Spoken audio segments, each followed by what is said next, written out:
تکلیف دہ ثانیہ ہوا ہے ابھی پشاور میں، اور دہشت گردی کے اوپر پھر سے بات چیت شروع ہو گئی۔ ایک وقت پہ بہت بڑا موضوع تھا دہشت گردی، اور پھر آہستہ آہستہ نیچے گیا، اور اب پھر چند مہینوں سے پھر سے اوپر آ گیا۔ تو میں نے اس لیے کہا کہ پہلے تو میں اپنی قوم سے بات کرنا چاہتا ہوں، لیکن سب سے پہلے دہشت گردی کے اوپر، اور خاص طور پہ جو پختونخوا کی پولیس ہے، ماضی میں بھی یہ قربانیاں دیتے رہے۔ جب ہماری 2013 میں حکومت آئی تو تقریباً 700 پولیس والے شہید ہو چکے تھے، اور وہ میں اس کے پر ابھی بعد میں بات کروں گا۔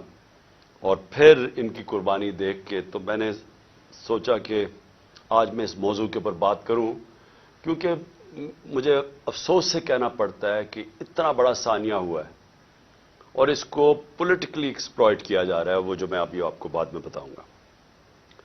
دیکھیے جی، ہوا کیا ہے، پاکستان کیوں اس جنگ میں پڑا ہے، یہ آپ سب کو سمجھنا ہے کہ اس کے پیچھے کیا ہوا کہ ہم پچھلے 20 سال سے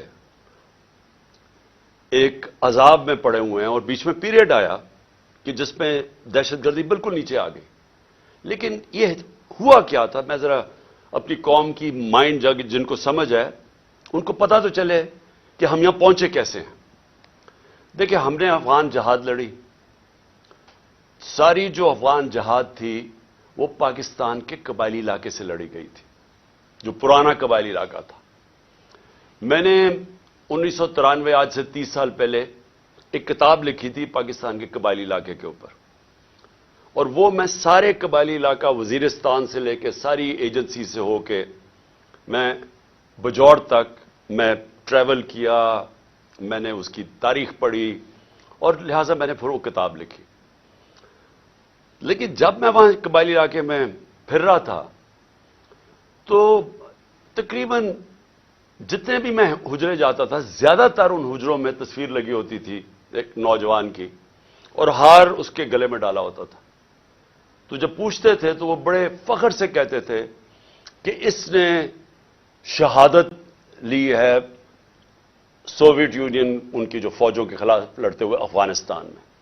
تو یہاں سے مجاہدین بھی جاتے تھے، جو باہر سے ہم نے القاعدہ جیسے گروپس کو بلایا تھا، لیکن یہاں کے لوگوں نے بڑی اس میں شرکت کی، قبائلی علاقے کے لوگوں نے۔ تو جب 2001 کے بعد جنرل مشرف نے فیصلہ کیا کہ ہم امریکہ کی جنگ میں شامل ہوں گے، میں یہ بار بار کہتا ہوں کہ یا پروپیگنڈا سے کسی کی جنگ کو اپنی جنگ بنایا گیا۔ میں تب سے کہتا گیا ہوں کہ یہ ہماری جنگ نہیں تھی، اور اس کی دو وجوہات تھی۔ ایک، ہم نے پہلے کہا کہ افغانستان میں جو بھی فورن آکوپیشن ہوگی، اس وقت سوویت یونین تھی، ان کے خلاف لڑنا جہاد ہے۔ قوم نے بھی قبول کیا، ہم نے شرکت بھی کی، اور مجھے افسوس سے کہنا پڑتا ہے ہمیں پیسے بھی، ڈالرز بھی آئے اس سے۔ لیکن جب 2001 میں امریکہ اس کے بعد فیصلہ کرتا ہے افغانستان آنے میں، اور اب ہم اپنے لوگوں کو کہہ رہے ہیں، اپنی قوم کو بھی کہہ رہے ہیں، اور وہ لوگ جنہوں نے شرکت کی تھی اس افغان جہاد میں، وہ گروپس اور پھر وہ قبائلی علاقہ کے اندر جو لوگوں نے جس طرح میں نے آپ کو بتایا شہادتیں ہوئی اس افغان جہاد میں، اب ہم ان کو کہہ رہے ہیں کہ نہیں جی اب یہ دہشت گردی ہوگی اگر امریکیوں کے خلاف آپ فورن آکوپیشن کے خلاف آپ لڑیں گے۔ اس کا ایک سب کو پتا تھا کہ اس کا ایک بیک لیش آنا ہے، اس کا رد عمل آنا تھا۔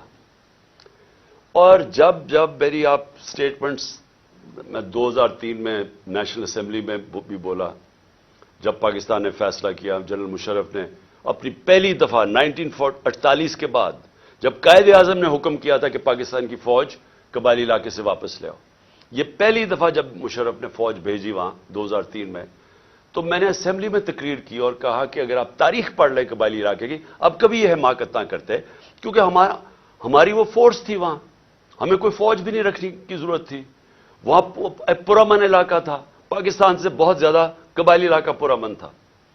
جب فوج بھیجی وہاں سے ہمارے مسئلے شروع ہوئے۔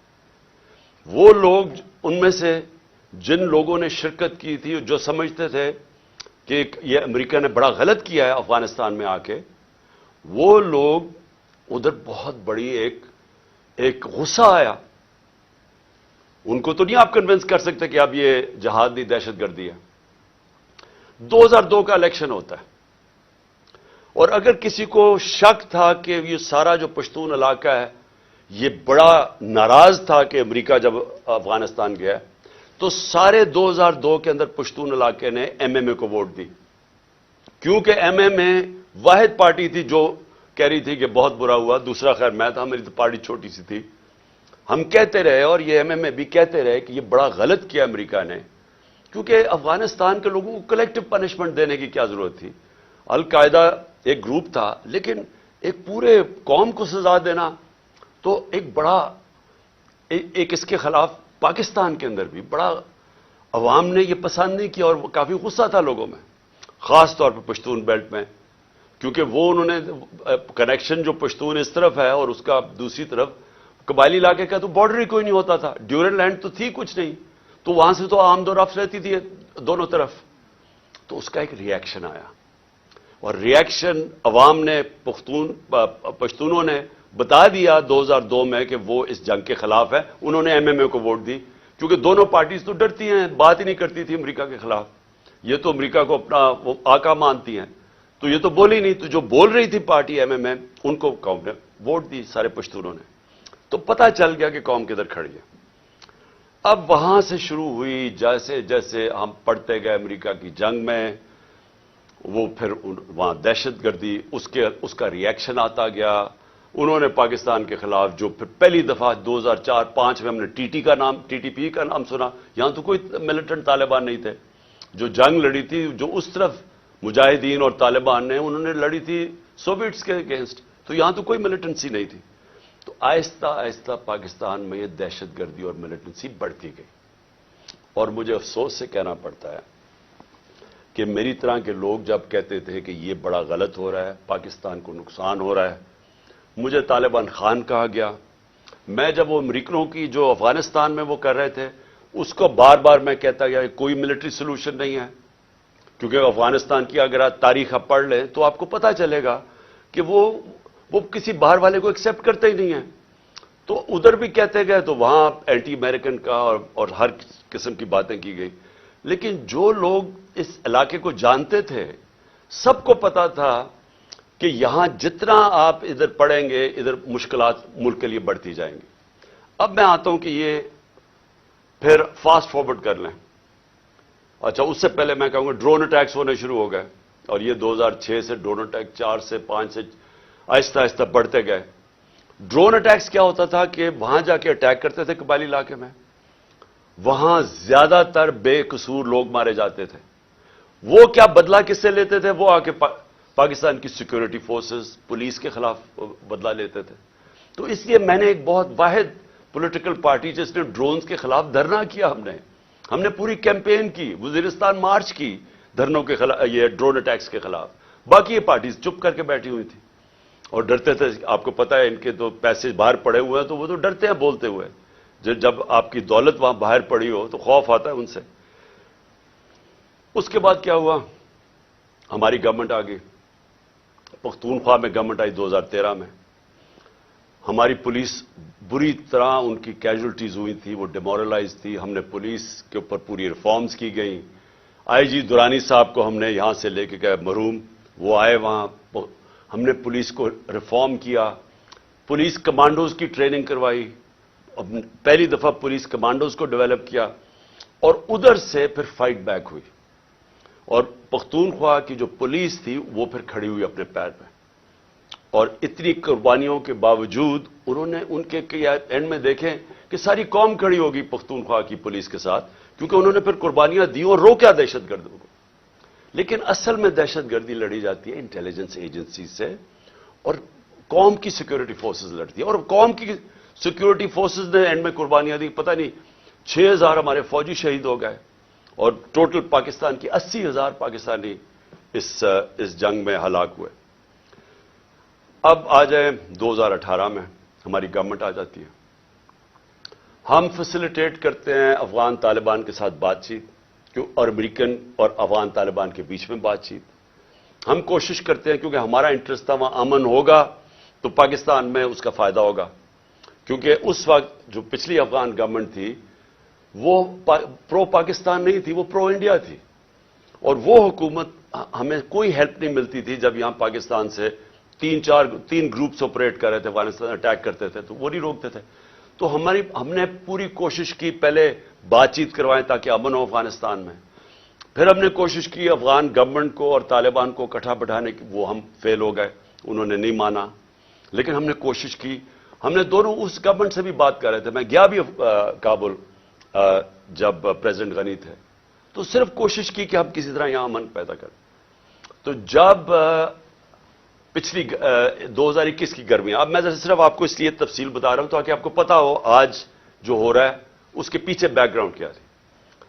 2021 میں گرمیوں میں مجھے خوف آنا شروع ہو گیا جب امریکیوں نے ڈیٹ اناؤنس کی وڈرال کی افغانستان میں. مجھے خوف آنا شروع ہو گیا کہ یہاں خانہ جنگی ہوگی افغانستان میں، اور ہماری ISI نے ہمیں پوری بریفنگ دی کہ 3 لاکھ فوج ہے افغانستان کی، اور جیسے ہی وڈرال اگر یہ جب امریکہ جائیں گے تو یہ 3 لاکھ فوج اور 60-70 ہزار صرف طالبان ہیں، تو یہاں تو خانہ جنگی شروع ہو جائے گی. تو ایک خوف تھا کہ جب وہاں خانہ جنگی شروع ہوگی تو اس کا فال آؤٹ پاکستان میں بھی آئے گا.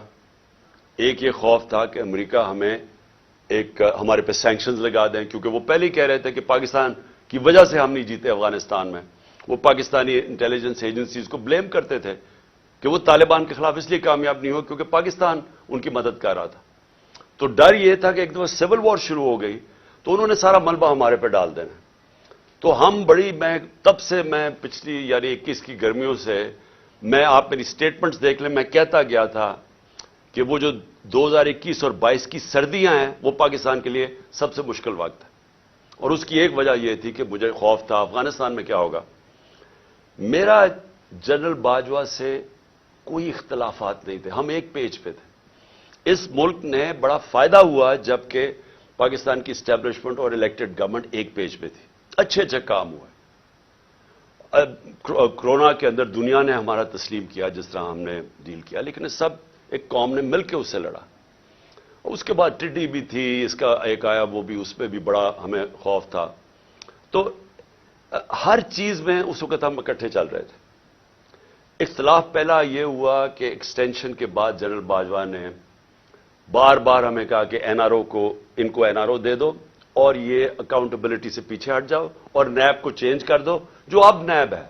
یعنی نیب کو لاز کو امینڈ کرنا یہ تب سے شروع ہو گیا تھا کہ جیسے آپ امینڈ کریں گے تو یا پولیٹیکل سٹیبلٹی آ جائے گی. بیسکلی ان کو NRO دے دو، جو ہم نے ریفیوز کر دیا. میں نے میٹنگ بھی تھی، ایک ہوئی تھی جس میں میرے سینئر منسٹرز بیٹھے تھے، جنرل باجوہ نے یہ تجویز دی. ہم نے کام نہیں کرتے کیونکہ میں تو آیا ہی پالیٹکس میں 26 سال پہلے تھا رول آف لا کے لیے اور انصاف، اور اگر انصاف نہیں ہوتا تو کرپشن ہوتی ہے. تو دوسرا اختلاف کدھر ہوا؟ دوسرا اختلاف ان سے ہوا جنرل فیض کے اوپر. اب میں آج ساری قوم کے سامنے رکھنا چاہتا ہوں جو حقائق کیا تھے. میرا جنرل فیض کو اس وقت میں سمجھتا تھا کہ کیونکہ 2021 اور 22 کی سردیاں ہمارے لیے بڑی مشکل ہوں گی، میں چاہتا تھا کیونکہ افغانستان کا فال آؤٹ آنا تھا، میں یہ چاہ رہا تھا کہ ان کو یہ سردیوں تک جنرل فیض کو رکھا جائے.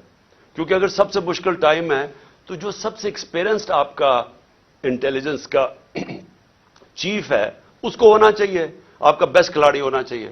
مجھے تب سے خوف تھا دہشت گردی کا. میں نے بار بار جنرل باجوہ سے بھی بات کی، میں نے اپنی کیبنٹ کو بھی بتایا کہ سردیاں ہمارے لیے مشکل ہیں، کیونکہ ایک پوری تاریخ میں دیکھ رہا تھا، مجھے تو پوری بیک گراؤنڈ پتا ہے اس کی.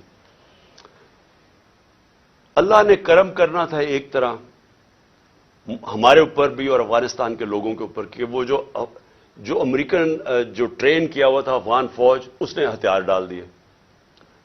پریزیڈنٹ غنی ملک سے چلا گیا افغانستان سے، ایک دم طالبان کی گورنمنٹ آ گئی، کوئی خانہ جنگی سے یہ سارا خطہ بچ گیا.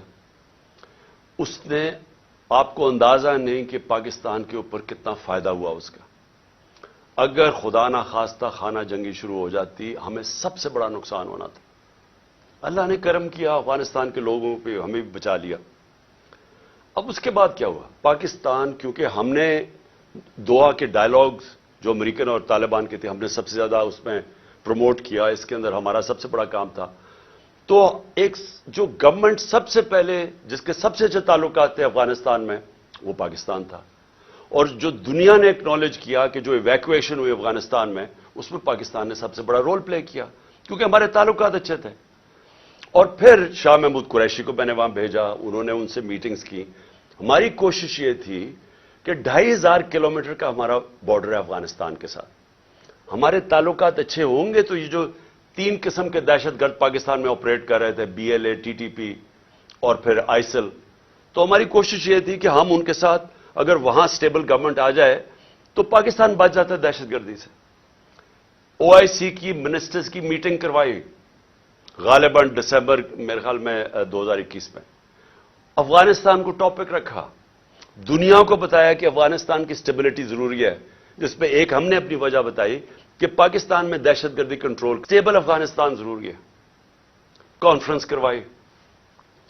اس کے بعد کیا ہوا کہ اس کے بعد بدقسمتی سے رجیم چینج آ گئی اور ہماری گورنمنٹ کو ہٹایا گیا. جب ہماری گورنمنٹ کو ہٹایا گیا تو اس سے پہلے ہماری میٹنگ ہوئی.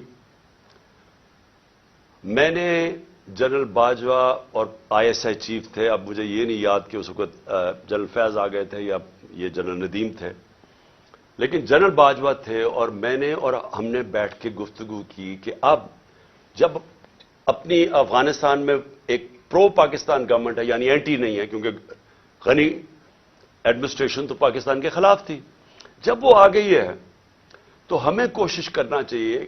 اب جب طالبان انہوں نے بھی کہہ دیا کہ اب ہم ان کو واپس بھیجنے لگے ہیں, اب 30 سے 40 ہزار طالبان فائٹرز اور ان کی فیملی افغانستان میں تھی.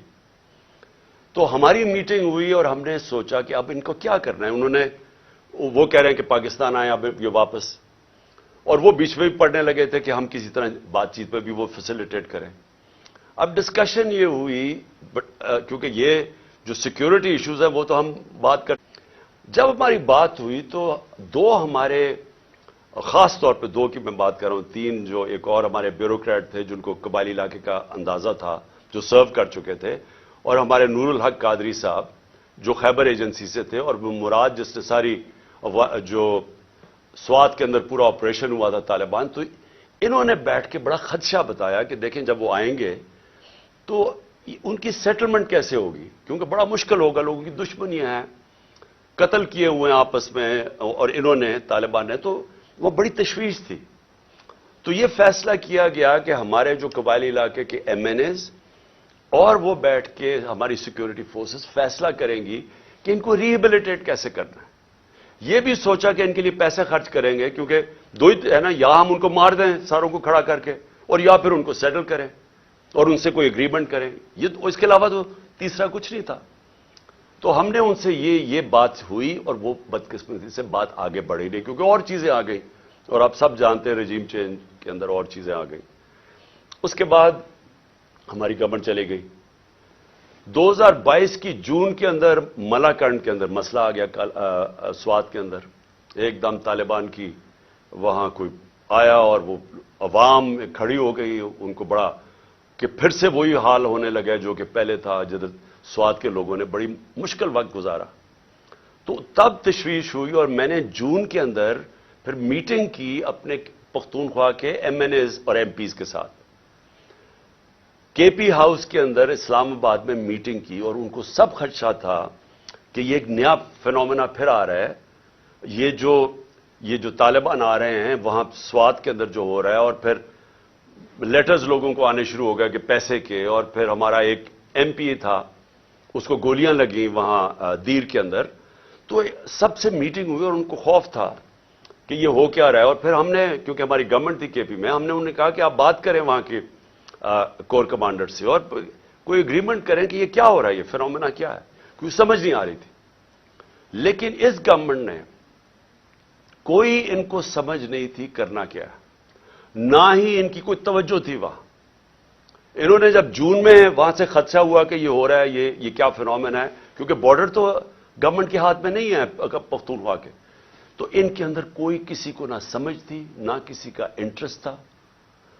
عجیب عجیب سی ان کی مزاحیہ سٹیٹمنٹس آئیں اور وہ ایشو وہیں کا وہیں رہ گیا. اب یہ ایشو آہستہ آہستہ بڑھنا تھا، اور اب جدھر یہ پہنچ گیا ہے، مجھے اب ہوا کیا، جب پولیس پہ جب یہ اٹیک ہوا مسجد کے اندر، تو ابھی وہ لوگ، وہ بیچارے جو، میں پھر سے آج سب کے سامنے، ہم سب کو تکلیف ہے کہ جس طرح کی ہم نے وہ سینز دیکھے ہیں، اور جس طرح وہ پولیس والوں کے اوپر ایک غصہ اور ایک غم طاری ہوا تھا، وہ ہم نے دیکھا سب نے۔ تو سوال ابھی یہ پوچھا جائے کہ گورنر کے پی نے ابھی تو لوگوں قبروں میں دفن بھی نہیں کیا، ابھی تو لوگ تکلیف میں ہیں، ابھی تو انالیسز ہی نہیں ہوا کہ یہ ہوا کیا ہے۔ گورنر کے پی خط لکھ دیتا ہے کہ جی الیکشن کو ڈیلے کیا جائے، ملک صوبے کا صورتحال ٹھیک نہیں ہے۔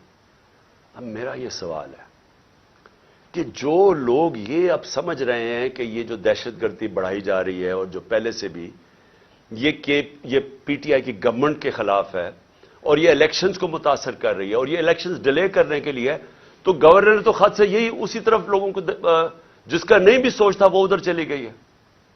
کیا یہ عقل ہے کہ جب تک آپ نے پوری طرح دیکھا ہی نہیں اور پتہ ہی نہیں آپ کو سیکیورٹی سچویشن کیا ہے، سیدھا بیٹھ کے کہہ دیا کہ الیکشن ڈیلے کرو؟ جو پرو گورنمنٹ کے تجزیہ نگار ہیں وہ بھی شروع ہو گئے کہ جی الیکشن ڈیلے کیا جائے۔ تو کچھ تو سوچ لیں کہ لوگوں کے اندر جدھر پہلے ہی خدشات ہیں، ایک ٹرسٹ ڈیفیسٹ ہوا ہے کے پی کے اندر، پختونخوا کے لوگوں کو اعتماد چلا گیا ہے کہ یہ دہشت گردی ہے کیا۔ ہم سب جانتے ہیں کہ پی ٹی ایم کے کیا نعرے ہیں، اور جب پہلے سے خدشے ہیں تو یہ گورنر سٹیٹمنٹ دے رہا ہے کہ جناب الیکشن ڈیلے کر دیں۔ میرا سب سے بڑا سوال اب یہ ہے کہ آج میں اس گورنمنٹ اور ان کے لوگوں سے پوچھنا چاہتا ہوں کہ جو ہمیں ذمہ دار ٹھہرا رہے ہیں، میں یہ پوچھنا چاہتا ہوں کہ میں اس کا تو جواب دے سکتا ہوں جب ہم اقتدار میں تھے، جب ہم اقتدار میں نہیں ہیں یہ کہنا کہ کیونکہ اس دور میں انہوں نے یہ کیا تو آج یہ ہو گیا۔ سوال یہ ہے کہ ہمارے دور میں کیوں نہیں ہوا؟ 2013 سے ہماری گورنمنٹ تھی پختونخوا، جو سب سے بڑا صوبہ جو تباہی میں تھی، 2013 سے 18 تک ذرا دہشت گردی دیکھ لیں کہ پختونخوا میں کتنی ہوئی ہمارے دور میں، اور 2018 سے اب تک ہماری جب گورنمنٹ تھی، مجھے یہ بتا دیں کتنی دہشت گردی تھی۔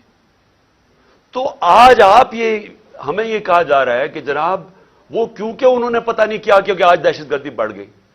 یہ بالکل اسی طرح ہے، جس کے اوپر ابھی میں اس کے بعد آؤں گا، کہ جناب انہوں نے پتہ نہیں آج جو معاشی بحران آ گیا اور جو تباہی مچ گئی ہے پاکستان میں، جو لوگوں کی امید ہی ملک سے چلی گئی ہے، جو معاشی حالات ہیں، تو وہ کہہ رہے ہیں کہ جی وہ ہماری وجہ سے ہوا ہے۔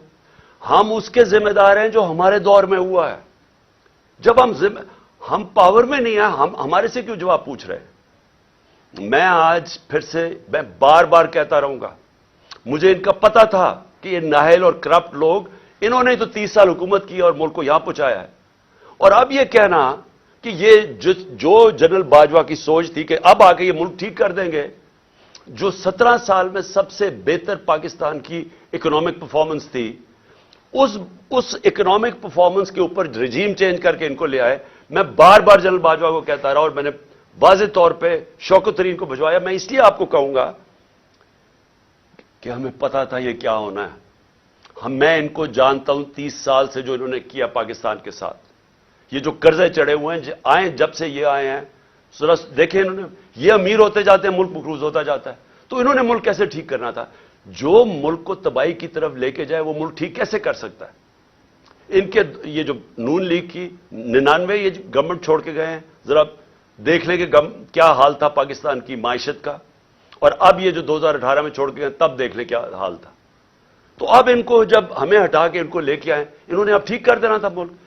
چلتی ہوئی معیشت جو 17 سال میں اس کی گروتھ ریٹ، یعنی جو اکانومی میں دولت میں اضافہ ہو رہا تھا 5.7 اور 6%، آخری 2 سالوں میں کرونا کے باوجود، کرونا کا بھی میں بار بار آپ کو اس لیے یاد کرواؤں گا، یہ دنیا کے اندر اتنا بڑا ثانیہ صدی میں ایک دفعہ آتا ہے، اور دیکھیں گے پاکستان کیسے نکلا اس میں سے، اور پھر اپنے لوگوں کو، معیشت کو، سب کو بچا لیا، غریبوں کو بچا لیا۔ اور ہم جب وہاں سے جب اس کو بتایا جنرل باجوہ کو کہ یہ نہ کامیاب ہونے دیں، اور اس لیے کامیاب نہ ہونے دیں کیونکہ یہ نہیں سنبھال سکیں گے. اور وہی ہوا, جیسے ہی آئے ملک نیچے جانا شروع ہو گیا. مجھے بتائیں کون سا اتنا بڑا عذاب آیا تھا؟ کیا چینج آیا کہ دہشت گردی بھی اسپانوں میں چلی گئی اور یہ معیشت بھی زمین پہ چلی گئی؟ کون سا چینج آیا تھا؟ یعنی کوئی مجھے سمجھائے کہ ہمارا تو مسئلہ بنا ہوا تھا, تیل پہنچ گیا تھا $110 سے $115 بیرل, اب وہ آگے ابھی اوپر ہی بھی ہے تو $85 کا ہے. تو جب اصل تو مہنگائی تیل کی وجہ سے آتی ہے جو آپ امپورٹ کرتے ہیں, تو ہم نے تو جو انرجی کی قیمتیں وہ بھی اوپر گئیں, کموڈٹی سپر سائیکل جس کو کہتے ہیں اس کو بھی گزارا. 2.5 سال ہم IMF کے نیچے تھے, IMF کے پروگرام سے بھی گزرے. اس کے باوجود اگر ہم یہ پاکستان کی دولت میں اضافہ کر سکتے ہیں, انڈسٹری بھی گرو کر رہی تھی, کسان بھی خوش تھا, سروسز بھی اوپر جا رہی تھی, فیوچر ٹیکنالوجی اس میں گروتھ آ گئی تھی, ہمارے ٹیکس کلیکشن بڑھ گئے تھے, ہمارے record tax collection, overseas Pakistani کو اعتماد تھا ہمارے پہ, وہ ریمیٹنسز ریکارڈ بھیج رہے تھے $31 ارب کی. تو یہ آتے ساتھ ہی آج نیچے کیسے پہنچ گئے؟ یہ ہونا ہی تھا. اور میں آپ کو صرف یہ بتانا چاہتا ہوں کہ آج ہم کدھر جا رہے ہیں. میرے سے وہ چیزیں پوچھیں جب میں اقتدار میں تھا, اگر یہ نہ ہٹاتے پھر ہم ذمہ دار تھے.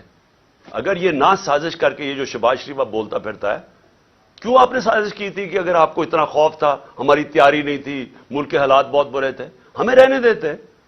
1 سال, 1.25 سال, 1.5 سال رہ گیا تھا, ہم ذمہ دار تھے. پھر ہم اس کے ذمہ دار کیسے ہو جو آپ آ کے ملک کا بیڑا غرق کر کے رکھ دیا ہے, ہر طرح ملک نیچے لے گئے ہیں. مجھے یہ ذرا یہ سمجھائیں کہ 90 روپیہ گرا ڈالر کے مقابلے میں, 90 روپے. کیا اس کے ہم ذمہ دار ہیں؟ یعنی کیا آپ مجھے صرف یہ سمجھا دیں کہ یہ جسٹیفائی کیسے کرتے ہیں کہ 90 روپے ڈالر کے مقابلے میں کم ہو گیا؟ 90 روپے پاکستان کی دولت, لوگوں کے پیسے کے اندر کمی آ گئی ہے. یعنی جب آپ ڈالر اوپر جاتا ہے تو آپ کے روپے کی جب قیمت نیچے جاتی ہے تو آپ کی خریدار کی قیمت نیچے چلی جاتی ہے. اس سے جو چیز آپ باہر سے امپورٹ کرتے ہیں وہ سب مہنگی ہو جاتی ہیں. اور اس کا جب اثر آئے گا, جب 90 روپے آپ گراتے ہیں, آپ گرتا ہے کہ آپ کی نااہلی کی وجہ سے, اس کا اب اثر کدھر آ رہا ہے؟ ہر شعبے پہ اس کا اثر آ رہا ہے. سب سے پہلے مہنگائی. آج لوگوں کا سب سے بڑا مسئلہ مہنگائی بن چکا ہے. لوگ, تنخواہ دار لوگ آج سوچتے ہیں کہ ان کی تنخواہ میں کیسے گزارا ہوگا, اور ابھی پوری مہنگائی آئی نہیں ہے. ابھی تو اثر, یہ جو آخری 35 روپے گرے ہیں, ابھی اس کا اثر نہیں آیا. ابھی تو جو پٹرول اور تیل کی قیمتیں بڑھی ہیں, جو انہوں نے پٹرول اور ڈیزل بڑھایا ہے 35 روپے لیٹر, ابھی یہ اور بڑھنا ہے, کیونکہ جو روپیہ گرا ہے اس کا ابھی آپ کو اثر آئے گا, کیونکہ جو باہر سے چیزیں مہنگی ہوں گی. اور یہ کیسے مجھے بتا سکتے ہیں کہ 16 ارب ڈالر کے ریزرو چھوڑ کے گئے تھے, آج 3 ارب ڈالر کے تقریباً رہ گئے. تو کیا اس کی 9 مہینے میں یہ ہوا ہے؟ تو پھر سے میں کہتا ہوں, کون سی قیامت آئی تھی کہ ملک کو یہاں پہنچا دیے؟ اور میں عوام کو بتانا چاہتا ہوں کہ ابھی جو مہنگائی ہے ہمارے دور میں, جو کہ عوام کو, لوگوں کو افیکٹ کرتی ہے, اسے کہتے ہیں سینسٹیو پرائس انڈیکس. کھانے پینے کی چیزیں جو گھروں میں, آپ کی کچن میں, آپ کو جو عام لوگ, جو سفید پوش, جو تنخواہ دار, جس کو لوور مڈل کلاس کہتے ہیں, جو مزدور ہیں, ان کو سب سے زیادہ افیکٹ کرتی ہے, جس کو کہتے ہیں SPI سینسٹیو پرائس انڈیکس. ہمارے دور میں 16% تھی, آج وہ پہنچ گئی ہے تقریباً 40%. اور یہ رکنے نہیں لگی, کیونکہ ابھی اس کا پورا اثر آیا نہیں ہے جو روپیہ ہمارا اتنی تیزی سے گرا ہے. اس کا مطلب چیزیں جب اور مہنگی ہوتی جائیں گی, یہ لوگوں کے لیے اور مہنگائی بڑھتی جائے گی. اس کے بعد یہ صرف یہ تیل اور ڈیزل نہیں بڑھا, اور اس کا بھی اثر آئے گا. گیس بڑھنے والی ہے, بجلی بڑھنے والی ہے. بجلی یہ دگنی کر چکے ہیں, ہمارے جانے کے بعد دگنی, اس سے زیادہ بڑھنے والی ہے. اور جو ہمارے قرضے ہیں, 9 مہینے میں ہمارے قرضے کتنے بڑھے ہیں؟ 10,000 ارب روپیہ، 10 ٹریلین روپے ہمارے قرضے بڑھ چکے ہیں جب سے یہ آئے. اور انہوں نے کیا کیا؟ ایک کارنامہ کیا، اپنے سارے کرپشن کے کیسز ختم کر دیے. عوام کا انہوں نے جو حال کیا وہ آپ سب کے سامنے ہے. عوام کو دھکیل دیا ادھر جدھر 8 لاکھ ہمارے پروفیشنلز ملک چھوڑ کے چلے گئے ہیں، امید کھو بیٹھے ہیں. عوام ادھر پسی ہوئی ہے اور انہوں نے 1100 ارب روپے کے اپنے کرپشن کیس ختم کیے. ان کو نہ فکر تھی دہشت گردی کی، نہ انہوں نے اس کے اوپر ٹائم لگایا. معیشت کی ان کو سمجھ نہیں تھی، اور یہ جو ان کی نااہلی تھی وہ سامنے آ گئی ہے. اور اپنا صرف جدر کامیابی سے جس کام کے لیے آئے تھے اپنے سارے کرپشن کے کیس ختم کر دیے، جس کو ہم NRO 2 کہتے ہیں. جو ملک سے ایک غداری کی تھی جنرل مشرف نے جب ان کی چوروں کی بڑی چوری معاف کی تھی 2008 میں، اور ایک یہ دوسری جنرل باجوہ نے یہ جو ان کو NRO 2 دیا ہے، یہ سب سے بڑی غداری ہے کہ آج دروازے کھول دیے ہیں بڑی چوری کے، وائٹ کالر کرائم کے دروازے کھول دیے ہیں، کیونکہ نیب تو انہوں نے ختم کر دی ہے، FIA ختم کر دی ہے. ان کا صرف کام ہے سیاسی انتقام لینا. اور میں جو تیسری آج چیز بات کرنا چاہتا ہوں، 3 چیزوں پہ میں نے آج بات کرنی تھی. پہلے دہشت گردی پہ کہ وہ ہمیں ذمہ دار ٹھہرا رہے ہیں، اور دوسرا یہ معیشت پہ وہ نیچے گئے وہ ہمیں ذمہ دار ٹھہرا رہے ہیں. نہیں اتنی سازش کرنی تھی، اگر نئی کیپبلٹی تھی تو نہ کرتے. تو آج آ کے آپ اپنی چوری معاف کروا لیں، لیکن جو سارا ملک نے تباہی کیا وہ ہمارے پہ ڈال دیں. جو تیسری چیز ہے وہ اسی وجہ سے وہ ہے الیکشنز. اب میں یہ بتاؤں کہ ہماری پنجاب اور پختونخوا میں حکومتیں تھیں، 66% پاکستان ہمارے نیچے تھا. ہم نے پہلی دفعہ اس ملک کی تاریخ میں اپنی 2 گورنمنٹس کو ڈیزالو کیا، اپنی گورنمنٹس چھوڑی. ہم نے کیوں چھوڑی؟ اب ہمیں کوئی ضرورت نہیں تھی، کسی نے بندوق نہیں رکھی تھی ہماری گورنمنٹ کرانے کے لیے. ہم نے اس لیے چھوڑی کیونکہ ہم سب کو خوف آ رہا ہے پاکستان کا. یہ جو تباہی کی طرف یہ لے کے جا رہے ہیں، اور مجھے خوف ہے کہ آگے اور ہم نے کتنا نیچے جانا ہے. IMF مل بھی گئی تو وہ بھی کینسر کا علاج ڈسپلن سے ہوگا. خوف یہ تھا کہ اگر یہ زیادہ، اور ان کا کوئی الیکشن کروانے کا سوچ نہیں ہے. یہ بھی واضح ہو جانا چاہیے کہ اتنی جلدی انہوں نے پشاور کے ثانیہ کو استعمال کیا ہے کہ کس طرح الیکشن ڈیلے ہو جائے. ان کا الیکشن اس سال کروانے کا بھی نہیں تھا پلان، یہ آگے لے کے جانا چاہتے ہیں. اور ان کی پوری کوشش یہ ہے کہ کسی نہ کسی طرح یہ تب الیکشن کروائیں جب یہ سمجھیں کہ تحریک انصاف ختم ہو چکی ہے. یہ ان کا پلان ہے. اور ہم نے اس لیے یہ الیکشن کا فیصلہ کیا، اور ہم نے یہ سوچا کہ کس طرح ہم الیکشن کروا سکتے ہیں. ہم نے کہا اپنی گورنمنٹ سے نکل جاتے ہیں، اور ہم نے آئین کو سامنے رکھتے ہوئے یہ فیصلہ کیا. آئین کے اندر بڑا واضح ہے، اس میں کوئی ابہام نہیں ہے، کوئی بھی اس کے خلاف نہیں جا سکتا. آرٹیکل 105 آئین کا واضح طور پہ کہتا ہے کہ جب اسمبلیز ڈیزالو ہوں گی تو 90 دن اور اس سے کم میں الیکشن ہوگا. کوئی ifs and buts نہیں ہے اس میں. یہ ہم نے قربانی اس لیے دی کہ ہم سے یہ سمجھتے تھے کہ یہاں ایک ہی طریقہ ہے کہ ایک دفعہ پنجاب اور پختونخوا میں الیکشن ہو گیا تو مجبوراً 66% پاکستان میں الیکشن ہوگا، مطلب سارے ملک میں ہو جائے گا. تو ہم نے تو اس لیے دی. اب یہ اس سے بھاگ رہے ہیں، سب مل کے اب کوشش کر رہے ہیں کہ کسی نہ کسی طرح اس سے باہر نکلیں. اب میں سارے پاکستانی کو بتانا چاہتا ہوں، اپنی ساری لیگل کمیونٹی کو بتانا چاہتا ہوں، اپنے وکلا اور اپنی عدلیہ کو بتانا چاہتا ہوں کہ جتنا بڑا یہ نقصان پہنچے گا اگر یہ کامیاب ہوگا 90 ڈیز سے آگے لے جانے کی، یہ وہی ہوگا لینڈ مارک جو کہ ایک دفعہ جسٹس منیر نے اس ملک کے اندر رول آف لا کو ختم کر کے ڈاکٹرن آف نیسیسٹی لے کے آئے تھے. وہ کوئی نہیں بھولا آج تک. کوئی وجہ نہیں ہے کہ 90 ڈیز سے آگے لے کے جائیں. یہ کہیں گے کہ جی وہ دہشت گردی ہو گئی. 2013 میں دہشت گردی نہیں تھی، 2008 میں دہشت گردی نہیں تھی تو اب کیوں نہیں الیکشن آگے کیے؟ اور پھر اور یہ یاد رکھیں کہ 2008 کے اندر الیکشن اس لیے آگے کیے گئے تھے کیونکہ وہاں ایک ڈیموکریٹک سیٹ اپ نہیں تھا، جنرل مشرف کی گورنمنٹ تھی، اس لیے الیکشنز کو آگے کیا گیا تھا۔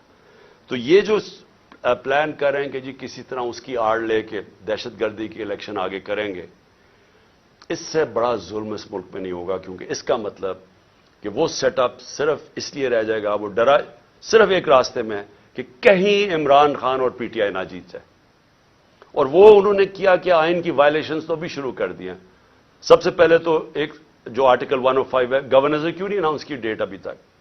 یہ ڈائریکٹ آئین کی وائلیشن ہے۔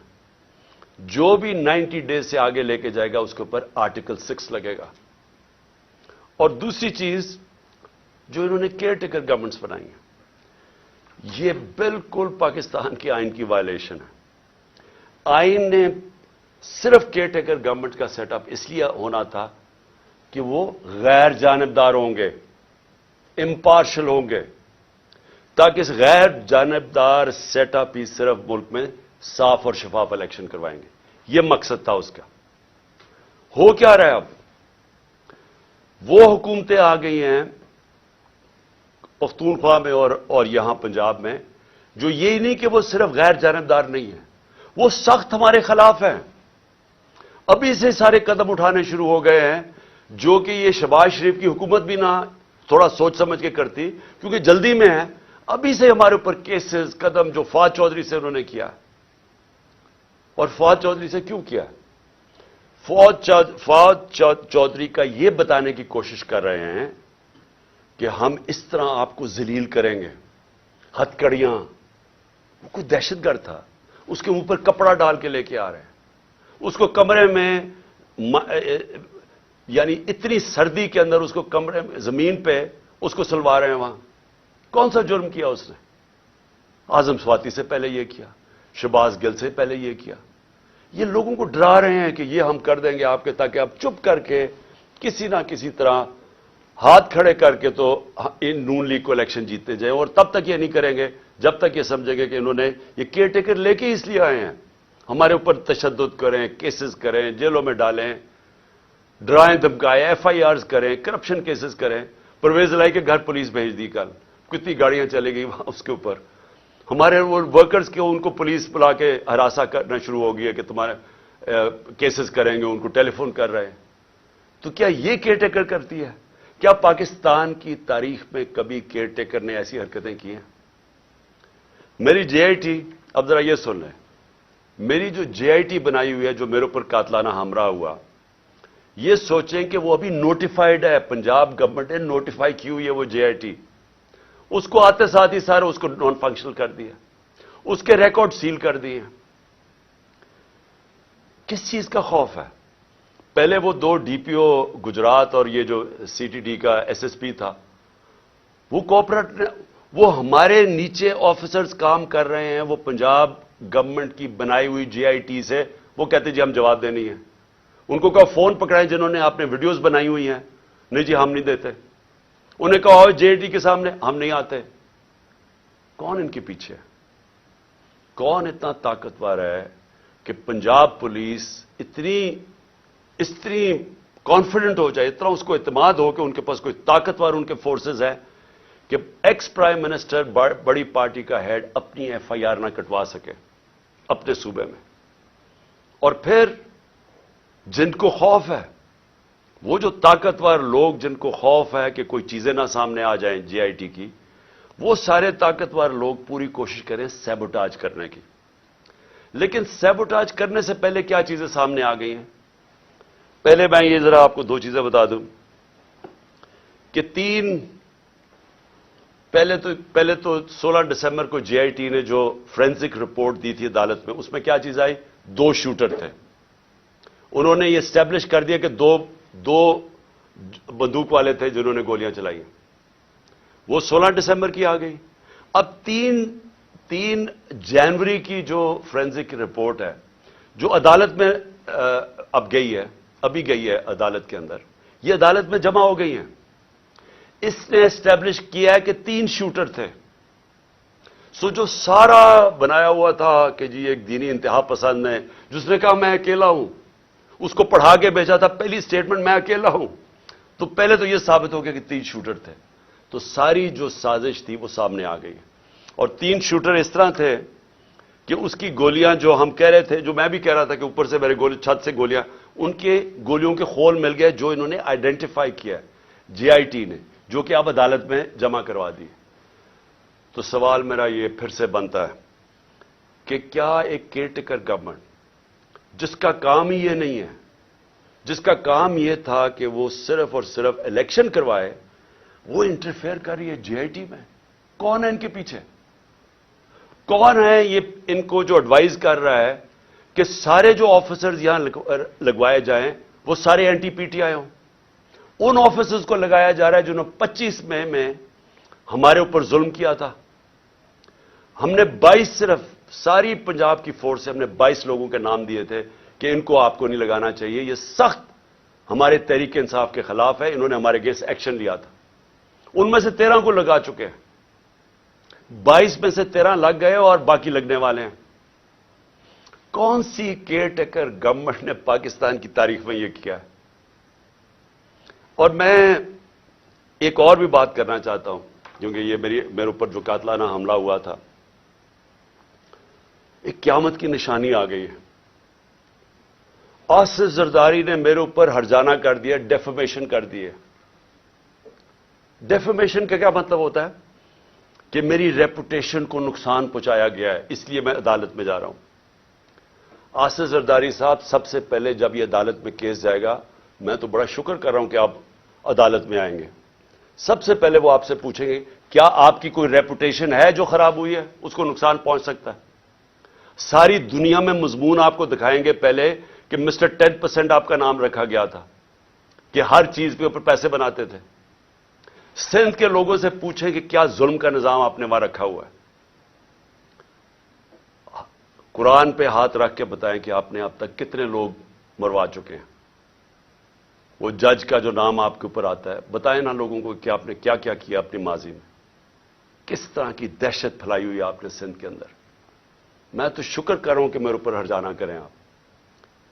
اور پھر کیا یہ جب میں کہہ رہا تھا کہ میرے اوپر حملہ ہونے والا, یہ جو جے آئی ٹی کی رپورٹ کے سامنے کہ ایک دینی انتہا پسند کے نام پہ مجھے قتل کریں گے, تو کیا کسی نے رائٹنگ میں دیا تھا کانٹریکٹ؟ مجھے پتا چل ہی گیا تھا نا کہیں سے. تو میں اس لیے بول رہا تھا تب, اور جلسوں میں کہہ رہا تھا کہ کرنے والے ہیں. اس سے پہلے بھی ایک پلان بنایا ہوا تھا, یہ پلان بھی بنا تھا. تو کوئی مجھے رائٹنگ میں تو کسی نے نہیں کہا تھا کہ آپ ثبوت دیں جی. مجھے انفارمیشن ملی تھی تو میں نے کہا تھا, اور وہ ساری انفارمیشن ثابت ہو رہی ہے. یہ جو جے آئی ٹی میں کور اپ کرنے کی کوشش ہو رہی ہے, یہ طاقتور لوگ اپنے آپ کو بچا رہے ہیں, اس لیے وہ خوف زدہ ہیں کہ کہیں سچ نہ سامنے آ جائے. اور یہ جو آصف زرداری آپ نے جو گیم کی ہے, یہ ایک سپلنٹر گروپ ہے دہشت گردوں کا. اور میری انفارمیشن اتنی سالڈ ہے, وہ اتنی سالڈ ہے کہ وہ اس میں جو مجھے ڈیٹیلز پتا ہے کہ کون سے وہ ایجنسیز کے آفیسرز اس کے ساتھ آپ کے ساتھ ملے ہوئے ہیں جنہوں نے پلان کیا ہے. پہلے تھا ایک قتل کا پلان ہے, اس کو میں نے جب 4 نام میں نے ٹیپ پہ ریکارڈ کر کے ملک سے باہر پہنچا دیے, مجھے کچھ ہوگا وہ نام آ جائیں گے. پھر پلان بی بنا جس میں 3 لوگ ملوث تھے, اس کا میں نے سیدھی طرح, اور اس کی ایف آئی آر, اس کی کیونکہ ایف آئی آر نہیں ہوئی, اسی سے ثابت ہوتا کہ وہ 3 ملوث تھے. کیونکہ میری رائٹ ہے, یہ تو میرا حق ہے کہ ایف آئی آر, میرے اوپر قاتلانہ حملہ ہوا, مجھے اجازت ہونی چاہیے تھی, انویسٹیگیشن میں اپنے آپ کو ثابت کر لیتے ہیں. اور یہ جو تیسرا ہے, جو یہ پلان انہوں نے کیا ہوا ہے, اب یہ دہشت گردی کے نام پہ ہوگا کہ پہلے تو دینی انتہا پسند نا, سلمان تسیب ٹائپ مرڈر. اب یہ ہوگا کہ جی دہشت گردی ملک میں آ گئی ہے, تو جی دہشت گرد کا خود کش حملہ ہو گیا اور عمران خان کو مار دیا. میں یہ اس لیے ساری قوم کے سامنے لے کے آ رہا ہوں کہ آصف زرداری, آپ نے جو اربوں روپیہ اس ملک کا چوری کر کے باہر رکھا ہوا ہے, یہ قوم آپ کو معاف نہیں کرے گی. اس لیے میں نے کیا ہے کہ آپ پیسہ نہ انجوائے کریں بعد میں یہ سمجھیں حملہ کروا کے کروا دیں. اور وہ جو آفیسرز بھی ہیں ان کا بھی مجھے پتہ ہے کون ملوث ہے ان کے اندر. اور اس لیے میں پہلے سے لوگوں کو آگاہ کر رہا ہوں اور میں بڑا شکر کر رہا ہوں کہ اس آدمی کو میرے ساتھ عدالت میں کھڑا کرو. میں اس کی پوری کتاب ہوگی, اتنی بڑی کتاب ہوگی بتانے کے لیے کہ اس کے پاس ریپوٹیشن ہی نہیں ہے ڈیفینڈ کرنے کے لیے. آخر میں اپنی قوم کو میرا آخری پیغام یہ آج کی تقریر کا کہ دیکھیں ایک ملک پھر سے یہ یاد رکھیں کہ ہم جس طرح جا رہے ہیں یہ ملک ہم تباہی کی طرف جا رہے ہیں. کیوں؟ کیونکہ ہمارا ایک بہت بڑا, جب پاکستان بنا تھا اس کے پیچھے ایک بڑا فلسفہ تھا, اس کے پیچھے قربانیاں تھیں, اس کے پیچھے ایک بڑی خواب تھی. اس ملک کو بنانے کے لیے ساری دنیا, مسلمان دنیا میں خوشیاں ہوئی تھیں. مجھے البینیا کا پرائم منسٹر ملا ایک دفعہ. اس نے کہا کہ ہم قائد اعظم کی تقریریں سنا کرتے تھے, اب وہ فوت ہو گئے, ہم ریڈیو پہ سنا کرتے تھے. اور نیلسن منڈیلا نے کہا کہ وہ قائد اعظم کی تقریریں سنتے تھے کیونکہ وہ سارے آزادی کی جنگ میں ملوث تھے. اور اس نے کہا کہ مٹھائیاں بانٹی گئیں البینیا کے اندر جب پاکستان بنا. یہ ساری مسلمان دنیا میں ایک ہوپ آئی کہ ایک ایسا ملک بنے گا. اس وقت سب سے بڑی پاکستان کی آبادی تھی مسلمان ملکوں میں. بدقسمتی سے ناانصافی کی وجہ سے ایسٹ پاکستان علیحدہ ہوا. تو اس وقت سارے لوگوں نے امید لگائی ہوئی تھی کہ ایک ایسا ملک آئے گا جو لیڈ کرے گا مسلمان دنیا کو. ہم کدھر پہنچ گئے وہاں سے؟ ہمارے پاس یہ چور اوپر بیٹھ گئے آ کے, پیسے ان کے باہر پڑے ہیں, ملک کا ان کو کوئی فکر ہی نہیں ہے. روپیہ 90 روپیہ ڈالر مہنگا ہو گیا ہے ان کے 9 مہینے میں. ان کو کیا فائدہ ہوا؟ ان کو کیا نقصان ہوا؟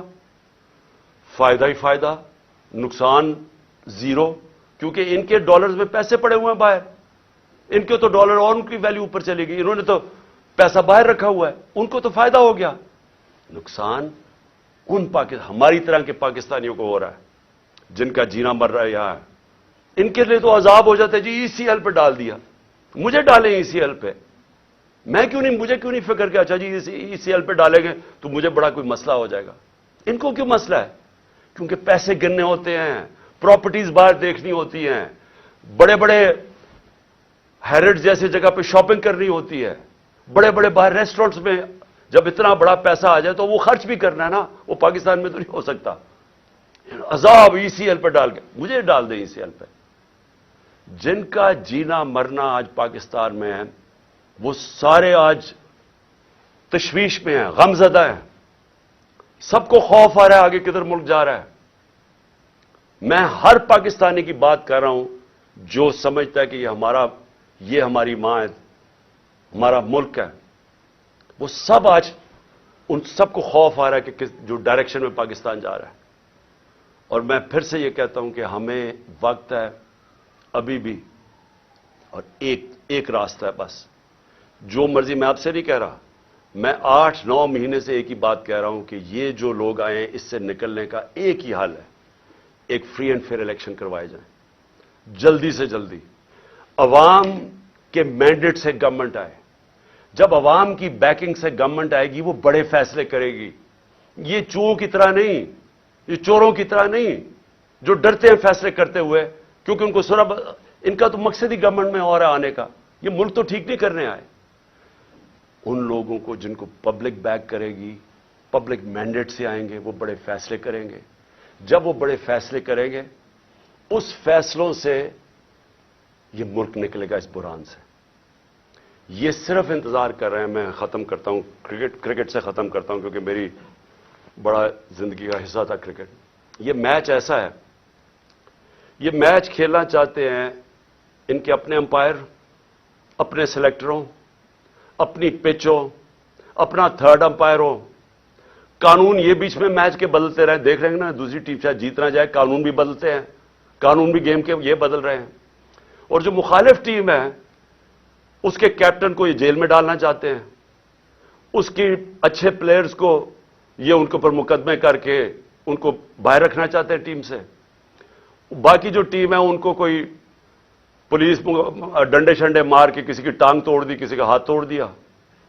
اوپر سے جب یہ سمجھے گے نا کہ اب یہ ٹیم بالکل ہی اب نکارا ہو گئی ہے، تو پھر وہ 12th مین جو باہر لندن میں بیٹھا ہوا ہے، وہ جب سمجھے گا نا، وہ اتنا ڈرپوک آدمی، وہ صرف تب واپس آئے گا جب وہ سمجھے گا اب ٹیم قابل ہو گئی ہے کہ جناب میں اب نیلسن منڈیلا کہ اب میں جیتوں۔ ایسے ہونا نہیں لگا، کیونکہ ایک اور امپائر ہے، مالک یوم الدین، وہ فیصلہ کر بیٹھا ہے